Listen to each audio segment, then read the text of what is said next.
Good afternoon, Cert 3. Here I am again. What is it I'm hearing you say? Am I ever gonna see your face again? Wave to the library.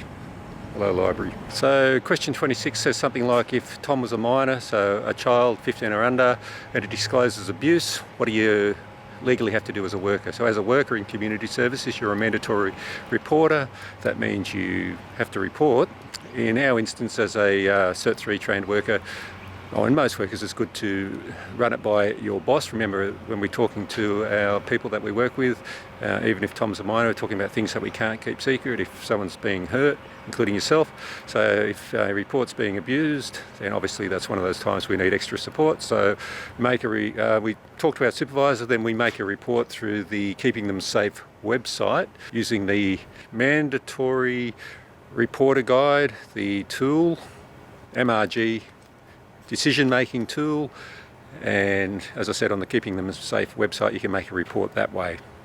You can also ring Family and Community Services Department. Often as workers we have a direct number of someone that we would deal with, but yeah, we must make that report. And how you report, what you report is clear, factual and concise. You don't need to waffle, be flowery, just factual information. 27 says, is your responsibility the same regarding disclosure regarding a child that you don't directly provide care for? For example, if Tom discloses abuse towards his son, and the short answer is yes. Whatever information we get about child abuse issues, child protection issues, we are mandatory reporters, so we report. So I'm nearly where I'm going. I'm heading up to the far reaches of the campus here, heading to the Aboriginal Learning Circle. Hopefully I'll get there before I'm eaten by Mozzie. Question 28. Identify 3 indicators of abuse. 3 indicators of abuse. So the first one could be that the person discloses and tells you, I'm being abused. They might say, this X, Y and Z's happened to me, someone's doing something to me. You might be indicators such as people are presenting with injuries, getting a lot of unexplained injuries, bruises, bumps, breaks, that sort of thing. Very regularly they look perhaps unkept, untidy in the case of children, low weight, acting out behaviour, either withdrawn, not talking, or perhaps being very loud or attention-seeking type behaviours. Perhaps there's been previous abuse recorded, history of family violence,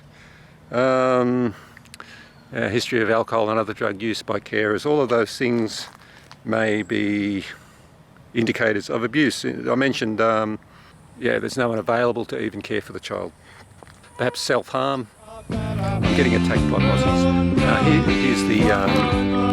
Here's the learning circle.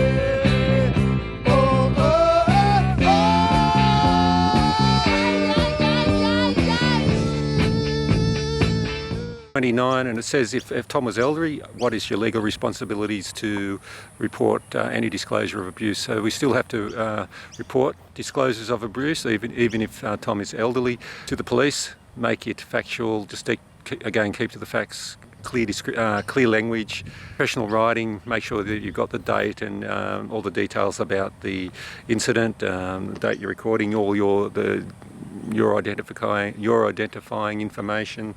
Yeah, I guess, and looking at trying to do that timely, I guess within 24 hours would be considered timely to report such an incident.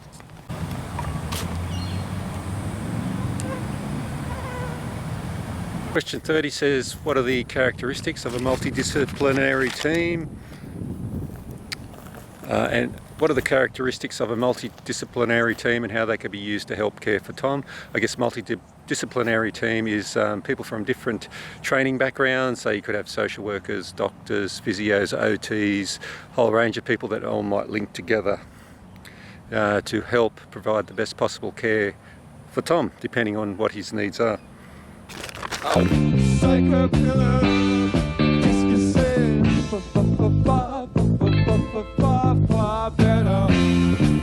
31.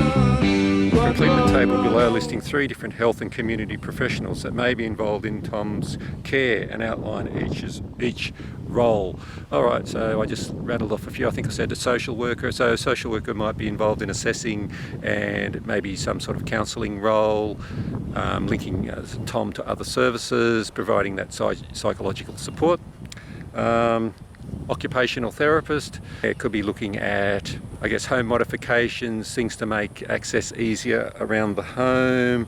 Might be called adaptive aids, making recommendations to appropriate authorities to help with that equipment to maximise safe living. GP, general practitioner, I guess for healthcare, diagnosis and medications. Could be also a referral point if psychological care was needed through the mental health plan, so referral to a psychologist.